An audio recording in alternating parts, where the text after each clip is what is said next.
Olá, eu sou o João Vinícius. E eu sou o Túlio. Hoje vamos falar sobre um clássico. Na verdade, dois, né? Nós vamos abordar hoje a teoria de Montesquieu e exemplificá-la através do anime Durarara. Bem, mais conhecido como Montesquieu, né, o Charles-Louis de Secondat, ele foi um importante escritor político e filósofo francês. Ele foi um aristocrata, filho de uma família nobre, que nasceu em 18 de janeiro de 1689. Na cidade de Bordeaux, né? Na França. Isso. Ele teve uma formação muito iluminista desde criança, né? Pois a família dele já era daquele jeito.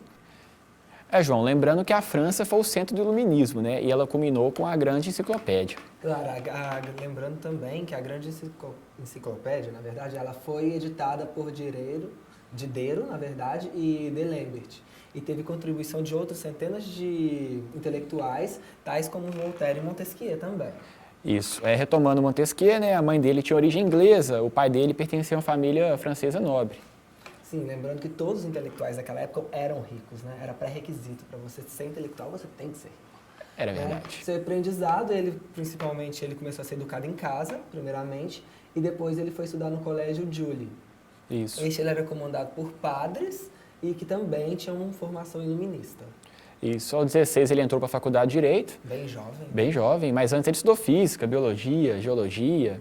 Isso tudo serviu para que ele se aprofundasse, né, nos estudos iluministas da época. Isso. E depois ele publicou o primeiro livro, né, sobre essas questões. Sim, que eram aliando as ciências naturais e as questões humanas. Isso. Sim. Ele se casou em 1715 com a Jeanne Lartigue, que também era de família nobre, né, rica como ele. E protestante, no caso, Isso. né? Ele teve 2 filhas com ela, né? E depois de 1 ano, mais ou menos, depois do casamento, ele teve a morte de um tio na família dele e com isso ele herdou uma grande fortuna, né? Porque riqueza já era riqueza. Já era. Então ele herdou uma grande fortuna e com isso ele assumiu a presidência do parlamento de Bordeaux e também... Foi aí que ele recebeu a nomeação de barão, né? O sim. título. Aí ele recebeu, junto com o parlamento, ele recebeu o título de barão, que era o Barão de Montesquieu. É o nome que ele ficou conhecido. Que nós conhecemos ele. Isso.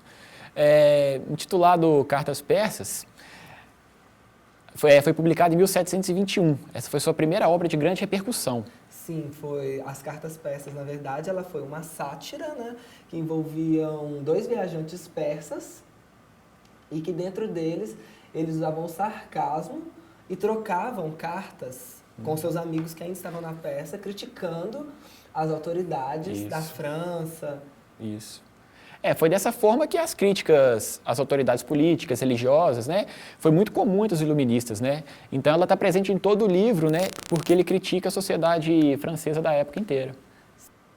Então, o livro intitulado Cartas Persas, né, que ele fez, com grande repercussão que ele teve, o sucesso que ele causou naquela época, ele conseguiu entrar nos grandes círculos intelectuais de Paris. Isso, conhecendo gente importante, né, outros intelectuais que ajudaram ele na carreira. E com 39 anos, ele entrou para a Academia Francesa e com isso ele iniciou uma série de viagens pela Europa. Isso. Nessas viagens, né, ele conheceu importantes obras e concluiu a sua formação. Sim, essas obras foram muito importantes para isso. Isso. Lembrando que essas viagens terminaram na Inglaterra, né? Depois passou pela Itália, Holanda e Alemanha. Sim, ele passou por todos os países. Então, e nesse período que ele estava viajando, conhecendo toda a Europa, ele concluiu a sua formação intelectual, no caso, e também se relacionou com círculos políticos, também entrou para a maçonaria, para a academia e para a Academia Real nesse momento. Isso. Concluindo as viagens, né? Depois de tudo isso que nós falamos, ele ficou recluso por 2 anos. Então, durante esse período, ele se dedicou a escrever. 2 anos para escrever é muito. Coisa, gente. Nossa. E depois, né, nesses 2 anos, ele descobriu, né, sobre as leis que regiam o mundo físico, e com isso ele quis dizer que a sociedade ela também deveria ser regida por leis. Isso. Então, continuando, logo em seguida, ele trocou a magistratura pelos estudos sociais, né? Porque nesse tempo ele escreveu O Espírito das Leis, que é considerado sua obra-prima. Sim, foi o principal livro de Montesquieu. E neste livro ele desenvolveu os conceitos sobre as formas de governo e as autoridades. Isso. E esses conceitos vieram a ter profunda influência na ciência política. Também suas ideias fundamentaram o pensamento político moderno, inspirando inclusive a Declaração dos Direitos do Homem e do Cidadão, que foi feita em 1789 durante a Revolução Francesa. Isso. Ele também idealizou o Estado regido pelos 3 poderes: Eu acho que isso aí é a chave do nosso debate hoje. Sim, os três poderes, né, que são o executivo, o legislativo e o judiciário, e que estão em vigor em muitos países, inclusive o nosso. Inclusive no nosso. Após publicar o Espírito das Leis, ele recebeu muitos elogios e também represálias, né, vindo de todos os lados. Sim, as represálias naquela época, porque ele estava fazendo uma coisa nova, que era contestar o Estado, e em resposta a essas represálias ele gastou mais 2 anos escrevendo em defesa do Espírito das Leis. Que também foi um sucesso. Foi, mas ele recebeu muitas críticas da Igreja Católica e foi colocado, a sua obra inteira foi colocada como um dos livros proibidos pela Igreja. Isso, que já era esperado. Já era esperado. A Igreja é desse jeito, sabemos. Então, em fevereiro de 1755, ele estava quase cego e ele faleceu de febre, né, em Paris, quando ele tinha 66 anos. Nossa. E ele deixou de concluir um ensaio para a enciclopédia. Sim, nossa, morrer 66 anos de febre, isso é a pior coisa do mundo. Tá, mas aí agora a gente começa a contextualização. Vocês vão me dizer por quê? O que tem a ver Montesquieu com um anime sem noção? Para vocês que não conhecem Durarara, vai um resumo aí. E realmente é sem noção. Sim. Durarara é a adaptação da série de light novels de Ryogo Narita, de enorme sucesso no Japão, publicada desde 2004. O anime foi produzido em 2010 pelo estúdio Brainsbase e tem 25 episódios. Se você quer saber o que é Durarara, bom, tem um menino do interior, um grupo anônimo de internet, uma gangue de arruaceiros, um cara manipulador, uma fada irlandesa numa moto, uma espada sobrenatural, um garçom absurdamente forte e um russo negro que vende sushi, tudo junto e misturado no distrito de Ikebukuro, em Tóquio. É sério, eu não sei mais como descrever mais especificamente do que isso. Assistam e verão. Então, Durarara foi um dos melhores animes de 2010. E por que esse anime explica Montesquieu? Deus, por que esse anime explica Montesquieu? Tá, pelo pouco que eu sei, eu vou falar que do começo, o anime ele representa um bairro de Tóquio, né? Sim, é Ikebukuro, na verdade. Isso, bem difícil de falar. Né? E onde nos apresenta uma sociedade bem maluca, confusa, né? Sim, a sociedade naquele momento ela é bem confusa no caso, mas eles têm uma realidade social. Ela é uma realidade, ela é estruturada e regida por um grupo de leis e empregada por um Estado, isso fica bem claro. Isso. Mas assim, a gente tem que deixar claro que explicar o roteiro desse anime é muito complicado. É muito complicado. O tempo não vai nos permitir. São várias histórias, são vários personagens que estão interligados Isso. em si pelo acaso. Isso. Simplesmente acontecem casos e eles têm ligações uns com outros. Então, para exemplificar a teoria do Montesquieu, é mais fácil utilizar 3 comparações. Sim, são os três focos, né, da teoria de Montesquieu. Assim. A primeira comparação que a gente deve fazer com o anime é que após a descoberta sobre as leis que regiam o mundo físico, Montesquieu propôs a partir daí que a realidade social também deveria ser regida por leis. Isso, trazendo isso para o anime, né? A história ela não tem um personagem principal, mas sim uma sociedade. Isso que é o foco do anime. Sim. Nesse anime há uma consciência coletiva sobre as regras da sociedade. Eles sabem que eles estão inseridos num contexto social e que há determinadas regras a ser seguidas. Isso.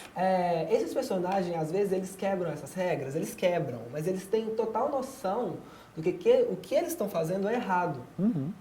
Então, eles tentam se adequar a uma regra social. E essa regra é a sua realidade. Isso.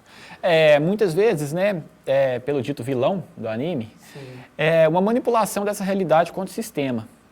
Mas também existe a consciência de que a lei social é mais importante que a pessoal. Sim, esse vilão, né, ele tenta mudar a história daquela sociedade, daquele bairro, daquele estado, Comunidade. Assim, da comunidade, mas a comunidade assim, ela não deixa. Ela sabe, vamos dizer assim, a força que tem Isso. e o poder que ela tem para não deixar.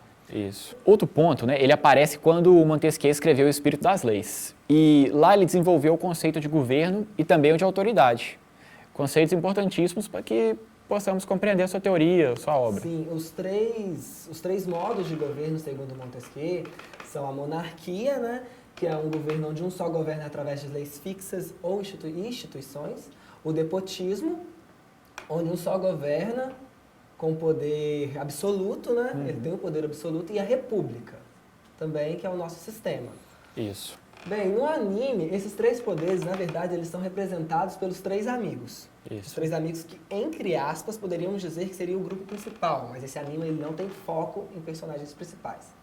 Bem, o poder da República, que a gente pode dizer, ele é representado pelo Mikato, que ele cria um grupo de internet, começa como um grupo de internet que chama os Dólares. E esse grupo, ele tem uma forte presença social. Porém, mesmo ele sendo o líder, todas as decisões, elas são tomadas com base no social, no que as pessoas desse grupo querem. Eles levam em consideração a vontade dos integrantes do grupo. Quem tem a voz é o povo, entre aspas, o grupo, esse grupo. O segundo, né, vem a ser o Masomi, sim, que ele representa a monarquia no anime. Ele é um líder, né, ele é líder de uma gangue, na verdade, onde as suas ordens elas são consideradas leis fixas. Ninguém contesta a ordem dele, só há uma contestação quando as suas decisões elas começam a desagradar um grande número de pessoas, entre aspas, seus súditos, né? Assim podemos dizer. Bem entre aspas. Bem entre aspas. E principalmente aqueles que querem tomar o poder, bem aquela questão de monarquia, que um rei, alguém quer pegar, quer ser o líder, quer controlar aquela pessoa. E o despotismo, que no caso desse anime chega a ser o conceito mais louco, né? A representada pela pessoa mais louca, que é a Annie, que ela tem um poder sobrenatural onde todos que ela consegue cortar com a sua espada, ela tem uma espada que sai da mão, né? Não me explica, bem surreal. Não sei explicar como essa espada sai da mão, né? Mas aí toda pessoa que é cortada por essa espada, ela se torna seu escravo zumbi. Ou seja, ela tem um poder de governo absoluto sobre essa pessoa. Eles não têm consciência do que está acontecendo com eles. Eles não têm essa consciência. E também do que está acontecendo à sua volta. Eles não têm nem a capacidade de falar em tentar tirar o poder dela. Ela tem um poder tão para ela governa tão por base do medo, vamos dizer assim, que não tem essa consciência. É um governo totalmente despotismo. E a parte mais interessante é que esses 3 amigos, por mais que eles estejam fisicamente próximos, eles estão ideologicamente separados do anime. Estão ideologicamente um contra o outro. Lembrando que eles não têm consciência que um amigo é o líder do outro grupo, do seu grupo rival. Eles só vão ter consciência disso no final da série. O terceiro ponto vem a ser a criação dos 3 poderes separados, né? Que, como foi dito, o legislativo, o executivo e o judiciário. Sim. O executivo, ele vem a ser o próprio bairro. O de Ikebuku. Isso. Nome difícil, chato de falar. Mas é legal. Porque ele vem a ser um próprio personagem. Sim, o bairro nessa questão, ele é visto como um personagem, porque ele não é apenas um cenário, mas ele tem um papel central, onde ele exerce as funções do poder executivo. Isso. Ele é um organismo vivo, ele não é, vamos dizer assim, pensante, mas ele funciona como um organismo vivo. Estrutura. Dentro da série. Ele é estruturado como poder executivo. O legislativo, né, ele já aparece representado nos próprios cidadãos. Uma pessoa, ela sozinha não tem poder de mudança. Sim, isso é muito claro em Durarara. Uma pessoa só, exceto pelo vilão, que tenta criar essa estrutura, eles não têm poder de mudança. Um personagem só. A gente tem essa consciência que em Durarara, como a gente já disse, não tem um protagonista. Então, o único personagem, ele não soluciona o problema da série. E sim um conjunto de pessoas, ou seja, um grupo forma uma estrutura. Forma uma estrutura e essa estrutura que rege, vem a ser o poder legislativo, ela causa a mudança. Isso. Os personagens, eles elaboram normas de abrangência geral ou individual. Em certos casos, para alguns personagens específicos e aleatórios da série, que são aplicadas naquela sociedade. A cidade vive através dessa comunicação. Já no poder judiciário da série, ela é representada pela polícia, que vem a ser um órgão do poder judiciário que faz valer as leis determinadas pelo coletivo. Há muitas cenas do anime onde que essa presença da polícia é forte, principalmente nas cenas de perseguição, onde eles buscam executar essas leis estabelecidas por essa sociedade, fazer valer essas leis. No mais, Durarara forma uma metáfora da realidade, tentando reunir essas pessoas, e vemos um sobrenatural que não é tão sobrenatural assim, e sempre tem uma mensagem interessante para passar em relação às formas de interação social. Como foi dito, isso exemplifica a teoria do Montesquieu, E também mostra. Sim, e mostra também todo esse contexto social, né? Tirando que não deixa cair na chatice, né? Com Aquela certeza. coisa do livro, maçante, que vai todo dia. Chata mesmo. Chata mesmo, né? No máximo é isso. Isso. E o teleprompter Agora, volta a tem o funcionar. grupo, né? Pessoas vão cá, né? Que o trabalho não é só nós. Né? Então vamos apresentar o grupo. Então, o grupo, né? Somos o Túlio, a Isso. Camila, a Aline, a Marcela e eu. E esse foi o Montesquieu através de Durarará. Tchau. Obrigado e até a próxima.